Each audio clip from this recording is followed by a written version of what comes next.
আজকে যে সুন্দর মিলাদ মাহফিল, সুন্নি ওয়াজ মাহফিল, এই মাহফিলে 1.5 ঘন্টা বিলম্ব হলো যে মহান আল্লাহ হুসমিয়ান আবিদি আল কাদরি এখানে এনেছেন, আপনাদেরকে ধৈর্য ধরে সুযোগ দিয়েছেন। সে মহান আল্লাহ তাআলার দরবারে উচ্চ স্বরে বলুন আলহামদুলিল্লাহ। সাথে সাথে ওই নবীর প্রশংসা আমরা করি যে নবীর প্রশংসা করেন আল্লাহ। সবাই 3 বার বলেন আল্লাহ। আস্তে আস্তে একটু আওয়াজ বাড়বে, বলেন আল্লাহ আল্লাহ আল্লাহ। এবার ডাইন হাত তুলে বলেন আল্লাহু আকবার। এবার দোনো হাত তুলে বলেন ইয়া রাসূলুল্লাহ। আল্লাহ রাসূল আমরা চাই কি চাই না? আমিন বলেন আমিন। আমি শুধু বলবো, আমরা যে আছি দুনিয়ার মধ্যে, আমাদের জীবনের সাথে একটা বিশাল ডিগলার ঘোষণা সংযুক্ত আছে, যে ঘোষণার নাম মউত। সবাই জন্য বলেন কি? আপনার কি মৃত্যু আছে না? আরো জোরে মৃত্যু আছে না? কার কার নাই হাত তোলেন।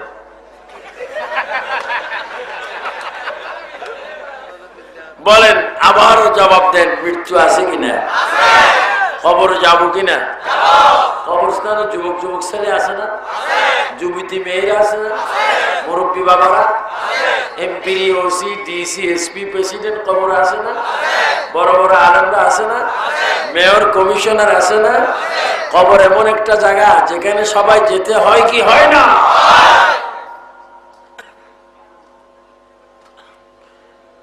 আল্লাহ পাক বলেন,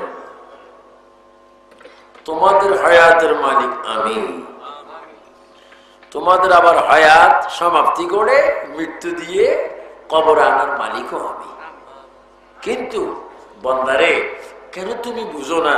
পাঠাইলাম কেন, আনবো কেন?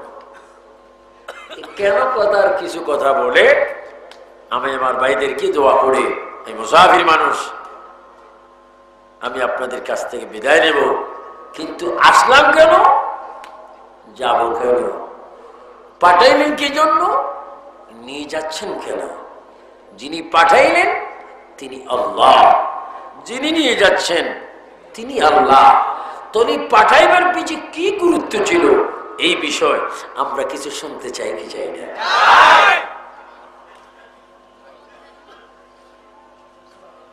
এটা বুঝতে হবে।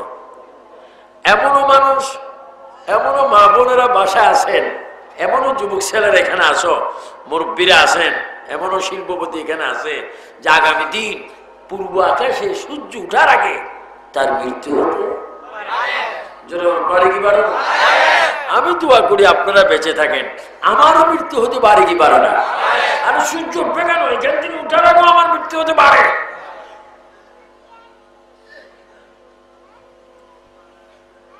আল্লাহ পাক ঘোষণা দিচ্ছেন, তোমাদের মৃত্যু আছে, কিন্তু বান্দারে ততক্ষণ পর্যন্ত মরিও না যতক্ষণ পর্যন্ত মুসলমান না হবে। আওয়াজ দিয়ে বলেন, আমরা মুসলমান হতে চাই কিনা? মুসলমানের মধ্যে নামাজ আছে কিনা? রোজা, হজ, যাকাত, মা বাবার খেদমত, আল্লাহর ইবাদত, নবীর মহব্বত, মাজার জিয়ারত, বোমাবাজি, এগুলা ইসলামে না। মারামারি, হিংসা, গীবত, জিনা, ব্যভিচার, অত্যাচার, এগুলো ইসলামে কি আছে? আল্লাহ পাক বলেন, বান্দারে ইসলামে আমি তোমাদের জন্য এমন একটা সিস্টেম দিয়েছি, এমন একটা নমুনা দিয়েছি, ইন্নাস সালাতা তানহা আনিল ফাহশাই ওয়াল মুনকার। বান্দা, যদি তোমরা 5 ওয়াক্ত নামাজ পড়ো, 5 ওয়াক্ত নামাজ যদি ঠিক মতো আদায় করো, নামাজ তোমাদেরকে সমস্ত খারাপ কাজ থেকে, নামাজ তোমাদেরকে বিরত রাখবে। আর এই নামাজ তোমাদেরকে ফাদখুলি ফি ইবাদি ওয়াদখুলি জান্নাতি। এই নামাজ তোমাদের সকলকে জান্নাতে পৌঁছাই দিবে। সুবহানাল্লাহ, আল্লাহু আকবার বলেন। আমরা নামাজ চাই কি চাই না? রোজা চাই কি না? মা বাবার খেদমত, মুরব্বির প্রতি শ্রদ্ধা, ছোটর প্রতি আদর। এই জন্য দুনিয়ার টাইম তো একবারও ছোট্ট, 70, 80, 90 বছর এগুলো তো হয়াতে না। আগের জমানায় মানুষ হয়াত পাইতেন 400, 500, 600, আর এখন এমনও হায়াত আছে মার্কেট থেকে আসা মাত্র 5 মিনিট হায়াত। অনেকে মর আসে, অনেকে মৃত্যু হয়। এজন্য আমার ভাইয়েরা, আমার বাবারা, আমার মুরব্বীরা, পর্দার আড়ালের মা বোনেরা, যেই সমস্ত মা বোনেরা ঘরের মধ্যে তোমরা আছো, হয়তো বাবার বাড়ির থেকে এই বাড়িতে বউ হয়ে এসেছো, যেই দরজাতে তুমি নতুন স্ত্রী বউ হয়ে তুমি আজকে ঘর সংসার করতেছো, আর একদিন মরা লাশ হয়ে মরা মানুষ ওই দরজা দিয়ে বাইর হয়ে যাবে। ঘর তুমি সাজিয়েছো, এই ঘরের মা তুমি থাকতে পারবে না, বোন তুমি থাকতে পারবে না। একটা ঘরের দরজা যখন বানানো হয় 80,000, 20,000, 30,000 টাকা দিয়ে, ওই ঘরের দরজা তখন মালিককে ডাক দেয়, এই আল্লাহর বান্দা, এই দরজা তুমি কেন বানাচ্ছ? এই দরজার হায়াত তো তুমি পাবে না, আমি থেকে যাব, তুমি তো কবরে চলে যাবে। হ্যাঁ, ওই ঘর মানুষের জন্য বড় শান্তিময় হবে, যেই ঘর করার পরে 5 ওয়াক্ত নামাজ, ফজর, যোহর, আসর, মাগরিব, এশা, ঘরের ভিতরে যদি মা বোনেরা আদায় করে, দুরূদ শরীফ পড়ে, জিকির শরীফ পড়ে, কোরআন শরীফ পড়ে, নবীর উপর ভক্তি শ্রদ্ধা করে যদি দুরূদ শরীফ পড়ে, ওই ঘরের প্রতিটি ইঞ্চি টাইলস তোমার আমার জন্য আল্লাহর দরবারে সাক্ষী দিবে।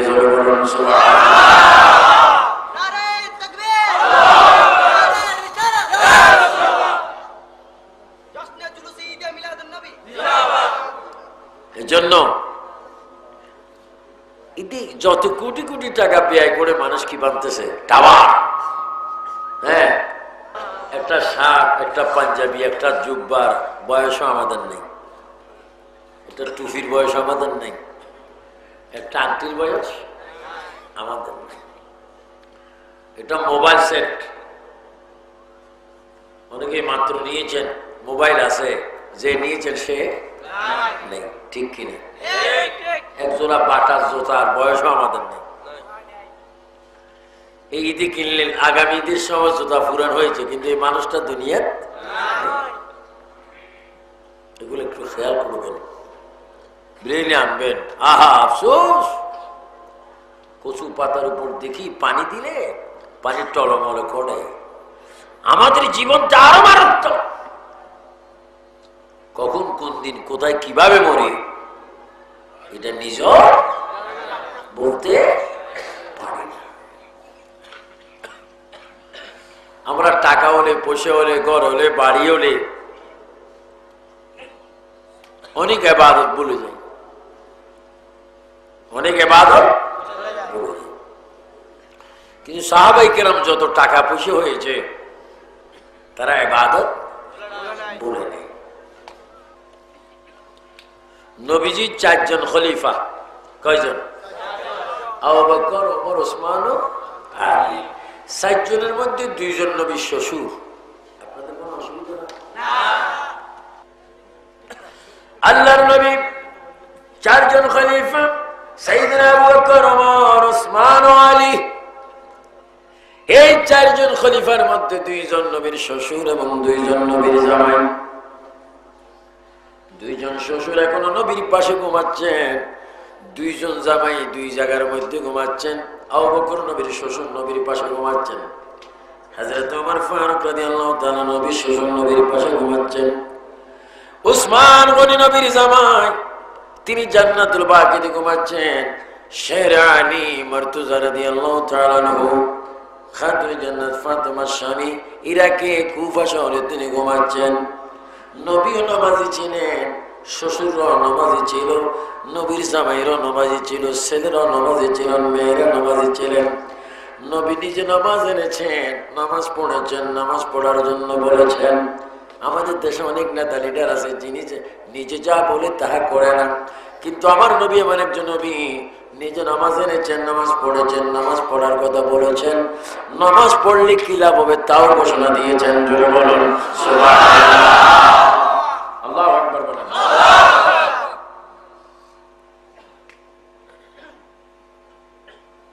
নবীর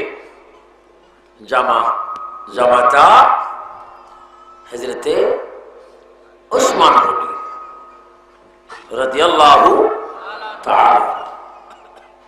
তিনি অনেক ধনী মানুষ। আমাদের দেশের কয়েক হাজার কোটি মিলিয়ন ধনী যদি একসাথ করা হয় ওসমান গনির মতো সমান হবে না। যাকাত দুই রকম, যে আলেমের ইলম আছে ফাসার করে না সে বখিল আলেম, আরেক ধনী যার মাল আছে টাকা আছে যাকাত দেয় না সে কি বখিল। কিন্তু আমার নবীর জামাই তাও কি ডবল জামাই, নবীর দুইজন মেয়ে বিবি কুলসুম এবং রোকেয়া, এদেরকে শাদী করেছেন উসমান গনি জিন্নাহু। আমার নবী বলেন, উসমান তুমি আমার নবীর দুই মেয়ে বিয়ে করেনি, তুমি দুটা নূরের মালিক হয়েছ। আরো জোরে বলবেন না সুবহানাল্লাহ।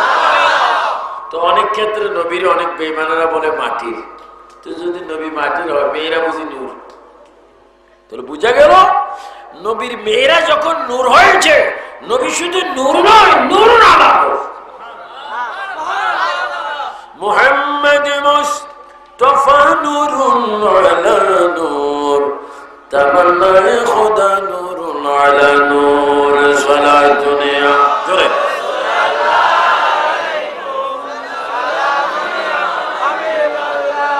আর একটু জোরে বলুন সালাতুনিয়া।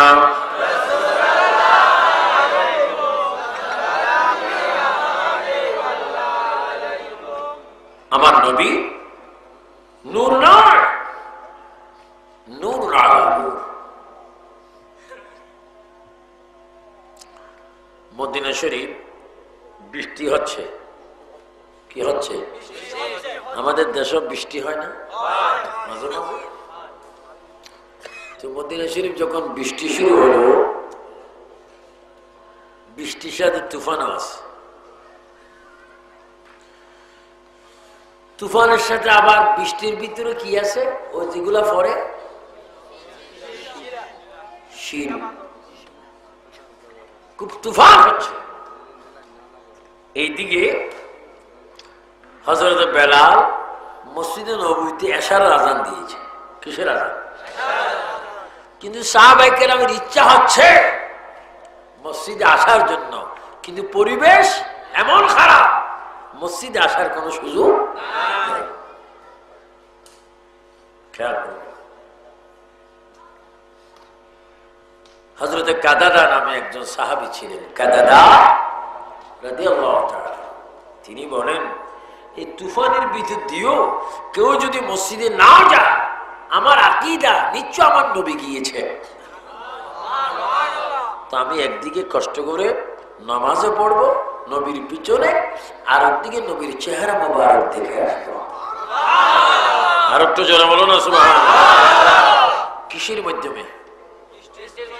একদিকে বৃষ্টি, শিলা এবং তুফান। কোথায়? মদিনা শরীফ, মদিনাতুল মুনাওয়ারা। সুন্দর করে নামটা নেবেন, মদিনা শরীফ বলবেন, মক্কা শরীফ বলবেন, আদর শহীদ গুনাহ মাফ হবে। সবাই একটু জোরে জোরে বলেন, মনে বড় আশা ছিল যাব। যুবক যুবক ছেলেরা একটু জোরে জোরে বলো, মনে বড়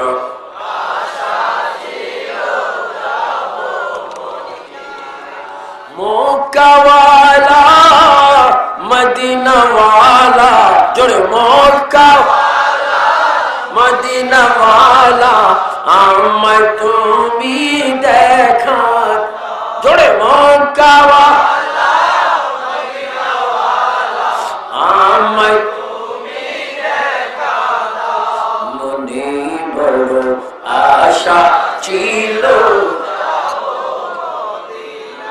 আমার সুন্নি বাবারা জোরে বড় বড় মক্কা মদিনায় তোমরা যাইতে চাও কি চাও না?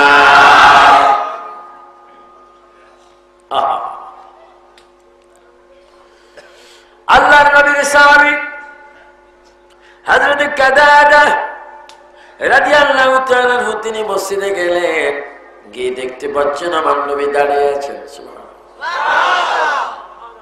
আমার নবী বলেন, তুমি কেন এত কষ্ট করে এসেছো? সামনে হাত দিলে হাত দেখা যায় না, এত তুফান বৃষ্টি শিলা হচ্ছে। কাদাদা তুমি কেন এসেছো? হুজুর আমি এসেছি ইচ্ছা করে। কই কেন? একদিকে আপনার পিছনে নামাজ পড়বো, অন্যদিকে আপনার চেহারা দেখে আমি তৃপ্তি, আমার দিলের তৃপ্তি পূরণ করবো। কাদাদা তুমি নামাজের পরে বাড়িতে কিভাবে যাবে? আমি কিভাবে যাবো আল্লাহ রাসূল ভালো জানে। কই তুমি নামাজ পড়ে একটু দাঁড়িয়ে, আমি তোমাকে একটা চারাগাড়ির ব্যবস্থা করে দেব। নামাজ পড়ে নবীজি চারাক দিবেন। আল্লাহর নবী বললেন, কাদাদা ওই যে মসজিদে নববীর বাহিরে একটা খেজুর গাছ দেখা যায়, ওই খেজুর গাছের মধ্য থেকে তুমি একটা পাতা ছিঁড়ে নিয়ে আসো। কি? খেজুর পাতা ছিঁড়ে নিয়ে আসো। হযরত কাদাদা খেজুর পাতার জন্য যাচ্ছিলেন, হঠাৎ করে দেখতে পেলেন খেজুর গাছটি মাটির মধ্যে ডলে পড়ে গেল। কাদাদা খেজুর গাছের কাছে গিয়ে বললেন, হে খেজুর গাছ, নবীজি তোমার থেকে একটা পাতা নেওয়ার জন্য বলেছে, তাই বুঝি তুমি গুসা হয়ে তুমি মাটিতে শুয়ে পড়েছ? মানুষের মতো খেজুর গাছের জবান খুলে যায়। কাদাদা তুমি ভুল কেন বুঝছো? আমি গোসা করে তো পড়ে যাইনি, তুমি যে নবীর সাহাবী, নবীর হুকুম মানার জন্য গাছে উঠতে তোমার কষ্ট হবে, কষ্ট যেন না হয় আমি মাটিতে শুয়ে গেলাম, পাতা ছিঁড়তে যেন সুবিধা হয়। আল্লাহু আকবার বলেন। গাছে নবী চিনি। আমাদের সামনে যদি হঠাৎ গাছ একটা ডুলি পড়ে, আমরা কি আলহামদুলিল্লাহ বলবো না দৌড় দিব? জান বাঁচান কি? আর খেজুর গাছ পড়ে খেজুর গাছের পাতা কাদাদার পায়ে লাগলো। কাদাদা বলেন, খেজুর গাছ তোমাকে অনেক ধন্যবাদ। একটি পাতা তিনি ছেড়ে নিলেন, ওই পাতাটা নিয়ে নবীজির হাত মোবারক দিলেন। নবীজির হাত মোবারক দিতে দেরি ওই পাতাটা একটা পূর্ণিমা চাঁদের মতো আলো হয়ে যায়।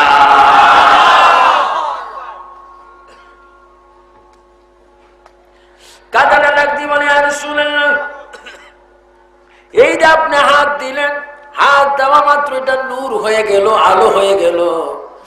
আমার নবী বলে, আনা মিন নূরিল্লাহ কুল্লু শাইইন মিন নূরি, আমি হচ্ছে আল্লাহর নূর থেকে, সব কিছু হচ্ছে আমার নূর থেকে। আমি যখন ইচ্ছা করি তাকে আমি নূর বানাই দিই।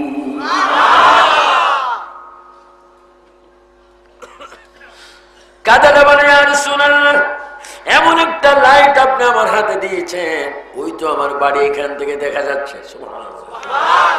হুজুর আর একটা মারাত্মক নিয়ামত আমি দেখতেছি। কয় কি? আমি দেখতে পাচ্ছি আমার মৃত্যুর পরে কবরে হাসরে মিজানে যায় কোন রাস্তা দিয়ে আমি বেহেশতে যাব, ওই বেহেশতের গর্ত পর্যন্ত এই পাতার আলো দিয়ে আমি দেখতে পাচ্ছি। আল্লাহু আকবার বলেন। নবীর মতো আর কিছু আছে? নবীর মতো কোন মাখলুক আছে? আমার নবী হচ্ছে নূর। নবীর বানাইছেন কে? আরো জোরে বলুন কে?